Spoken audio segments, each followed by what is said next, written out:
We may not be qualified psychiatrists, but our music is great therapy. Metal Nation Radio, keeping you sane 24/7, 365 days of the year. The only medication you will ever need.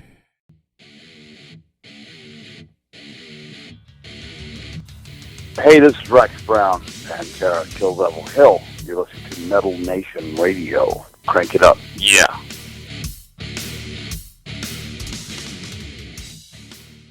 Hey everybody, it's Trauma on Metal Nation Radio, and on the line with me I have the one and only bassist for Pantera, Kill Devil Hill, Rex Brown.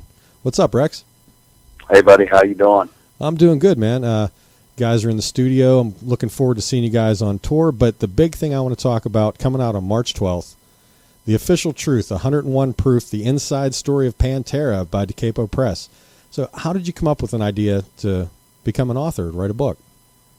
I have no idea, and I don't know why I did it. No, anyway, just a couple of friends, colleagues of mine overseas kind of came up with this notion, hey, Rex, why don't you do a book and, kind of talk about, I never talked about anything in the press. I pretty much was all about the jam, wanted to get up on stage and play every night. So I never really said anything in the press or put out press releases or anything like that. And I thought about it for a while. First my first initial thing was no, but I thought about it. I said, it probably was time for me to go ahead and clear the air a little bit as to what happened. So I put up this new book, and I'm really proud of it. And it's going to be kick-ass, man. It's cool for the reader, man. Yeah, I'm looking forward to reading it. I just got it the other night on a pre-release from DeCapo, and love the cover. Did a quick skim through it, just to see what it was about. And I'm interested. My kids are big Pantera fans, Kill Devil Hill fans, and right. we're looking forward to seeing you when you come to Pittsburgh. But they're also looking forward to reading the book. They actually sat down and read Dave Mustaine's memoirs, and they're sitting down and reading your book, and that actually makes me feel good because they find this interest in music. How old are your kids? Oh, they're 14 and 15. Okay, but they're musicians I just themselves. tell them it's not a kid's book or a cookbook. It's sex, sex, drugs, rock and roll. That's right. And I mean, they're musicians too. They're in a band, so they're that's why they like reading these things, just so they can see what it's like. So when you were writing this book, what memories came back that you forgot about? I still have the memories forever, of my short-term memory is kind of gone, but I just put the long-term, the Pantera legacy is still alive, very much alive in my backlog, Yeah, because just the good, bad, and the ugly, man, just like life is, you have your hills and valleys, and it was time for me to go ahead and speak the truth, about my story. Right. Just from where I was sitting, I had the really good seats. There's only 4 guys in this band that know what was going on. Excuse me. And this is just my story of go ahead and letting stuff out. Yeah, because you were always considered the quiet member in Pantera, and you held nothing back in this book. So was it challenging or weird for you to let people into your lives like this more than you ever have before? Not really. It's about time that I did. I figured that timing was better now than it probably was any time. People write their memoirs when they're dead or close. I didn't want to do that. I wanted to go ahead and, tell some anecdotes and tell some simple truth about the way it was, and it was about time somebody came out with something like that, especially within the internal band. Besides these old interviews that go to, different local outlets. I'll put it that way. And, depending on the success of this book, are you considering, like right now, writing a follow-up book on stories that didn't make it to this, since you basically have all the ideas? Number one, I didn't do this for the money. I did it for it was more cathartic than anything for me to get this kind of out of the way of where I'm, heading. you know, I call it my musical journey. You know, Pantera was and still a big, it's still a big part of my life, and you know, I just thought it was time to go ahead and let this thing breathe a little bit, you know, so I can move on. So this is basically just a closure in that chapter of your life then. You know, is that the way we should take it? Like this part of this book is just a closure so you can move on to the bigger and better things? things? No, this is just my truths. You know, I never came out in the press like we talked about earlier. Right. You know, I never did that before. So this was something that, you know, my co-author pulled a lot of stuff out of the hat, so to speak, and it's one of those things that that you need to go ahead and go ahead and tell, you know. Mm-hmm. So, but like I said, it's just my truth and experiences. Right. With this book release coming out and the big buzz coming out about your next record, you guys are in a studio. I was talking to Eric a little while back. He's a friend of mine too. What do the next few months hold for Rex Brown? Trying to finish, book tours and signings and trying to finish this Kibble Over Hill record. We have about 9 tracks in the can, and just, you know, trying to get probably another 4 or 5, you know, and we have those pretty much kind of planned out in the, you know, the skeleton scale versions, and just finishing this record up so we have a new release come out, you know, August, September. Awesome. And hopefully and tour. Did some touring in between. There you go. That's what I was hoping to hear, some touring coming up. Okay, so some of your best memories in music, what is one of the craziest things that you have ever seen in any of your shows, be it Pantera, Kill Devil Hill, any of the bands you've ever been in? What is some of the wildest things you've ever seen while you were on the stage looking down into the crowd? I kind of explain it in the book. There's a couple of sections in there that, for entertainment purposes, to make the reader go ahead and flip the page. One of the craziest things, I think, is we were playing in South America somewhere, and they were mopping up the floors, and we see these big, like, balls of, like, it looked like somebody had burned something, but it was actually people's hair that they had ripped out of each other's skull, black. Nice.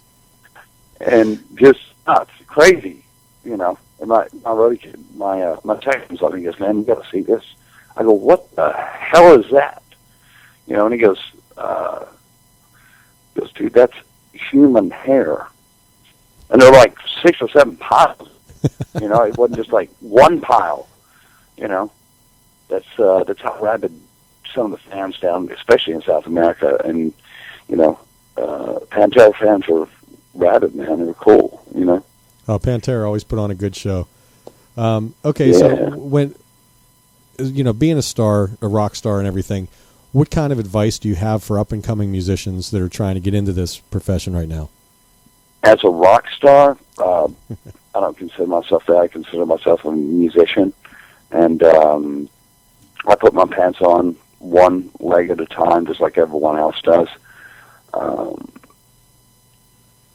As a bass player, find yourself a good drummer, and find, you know, the best guys you can, and just, you're gonna have to suck it up for a while, and especially now, you know, in this stale environment of the music business, just gonna have to play around, and perseverance is the key to everything that you possibly do, and just write the best songs you can.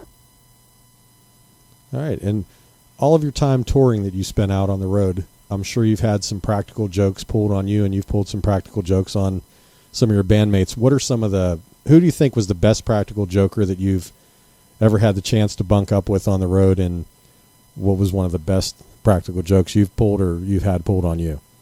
Oh, well, that's a no-brainer. It was Dimebag for sure. You know, he had interchangeable, like I would call interchangeable arms. It wasn't a pick in his hand or a drink in his hand. He always had a camera. You know, and his deal was always, he entertained people all the time, but he also wanted it get entertained. You know, so while he's entertaining these people, at the same time, he's kind of pulling a joke on them. You know, getting to eat a cake or, you know, just hilarious. I could go on for days, but we don't have enough time. And it could be a second book, too, or a third book. Well, absolutely. I have about 800 pages on the cutting room floor, so... Nice. You know, I'd like to put out another one, and now that I know how the book business kind of works, maybe do, you know, an anecdote and just talk about all the crazy fucking times we had. Okay, now it's hard to put 20 years of your life in 300 pages. You know, it absolutely.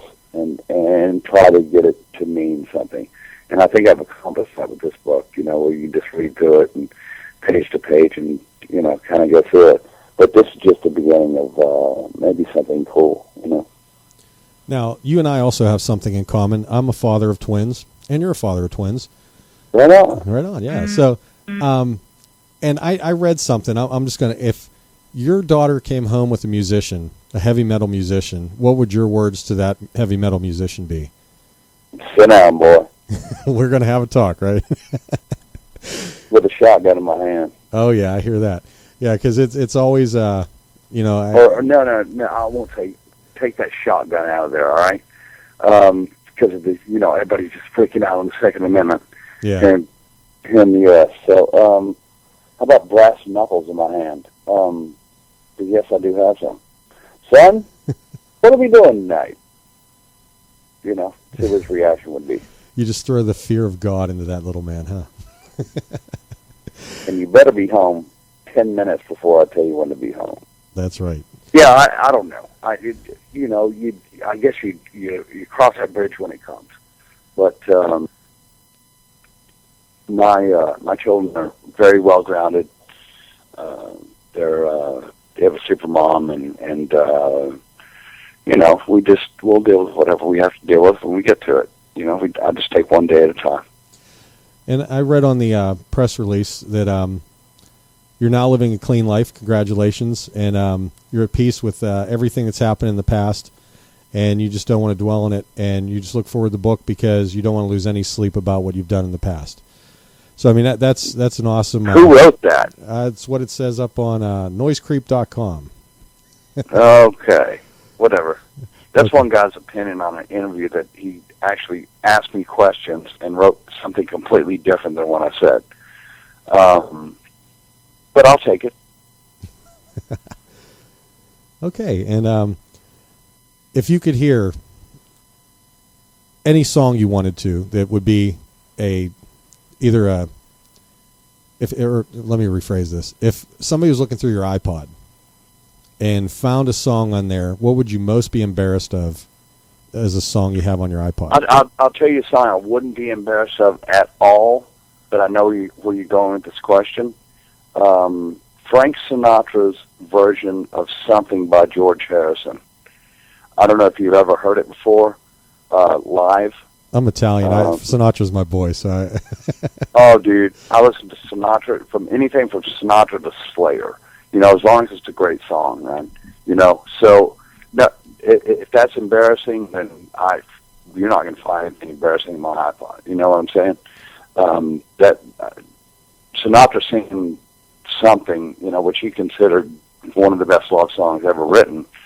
I agree completely. But I listen to that. I just love all styles of music, you know.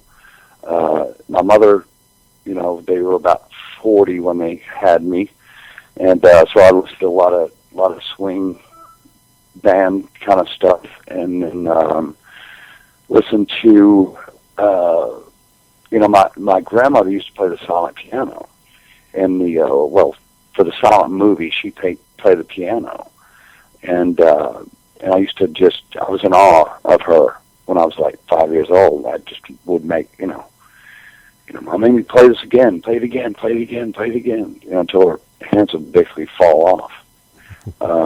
But old Joplin, and man, I just love great music, you know.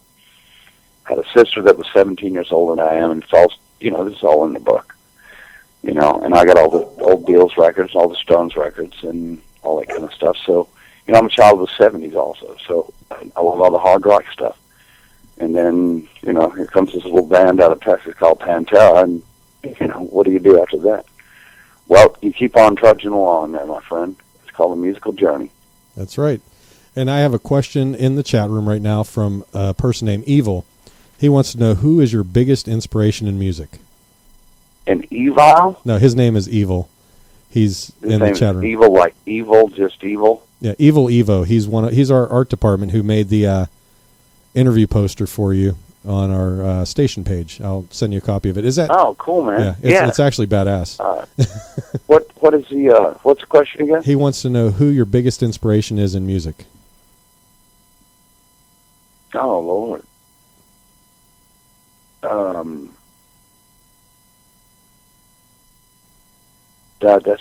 That's a tough one, dude. I mean, how do you answer that? It's, the McCartneys, Lennons, that's a given. Or the Richards, Jagger stuff, as far as, pop culture and where we are today. But then you have to go back to the Delta Blues and all those other cats that made everything possible for them to do that. Didn't have the Pages and Plants, and then, you know what I'm saying? Mm-hmm. It could go on forever if you want me to sit there all day. And one of the guys in the chat room named Sin told me to tell you Pantera is awesome, and he has much respect for you. So thanks a lot. I just stopped in our chat room. It's still a lot today. We still have the old fans, and we're getting new fans also that are, looking for something that maybe they're looking for the core of where these other bands, which are very flattering, have kind of got their influences from. And, we're still alive and doing it, except for Old Dime. But other than that, yeah, man, cool. And one last question for you. Actually, there's two questions, but this one is the last chat room question. Okay. How do you think the music industry has changed since your early days with Pantera? Oh. Again, do you have all day? Everything's at the push of a button. Instead of people buying records physically, now they can just go in and get one track for $1.29. Right. Which I think is okay, but at the same time, when you go in as an artist, you go in to paint a picture, and you paint it with 12 songs that, from start to finish, that's the way you want to do them. That's what's changed here in the last, 10, 15 years for sure. I'm not crazy about the new, social networking, but at the same time, if that's what it is, that's what it is. So every song that you write has to be, it better be good, Mm-hmm. Okay, and the last question is, what do you have coming up that you would like to get the word out about? Well, number one, the book. That's why I'm doing this. That's why we're talking on the phone, right. Or today. And I think it's a good read for anybody that.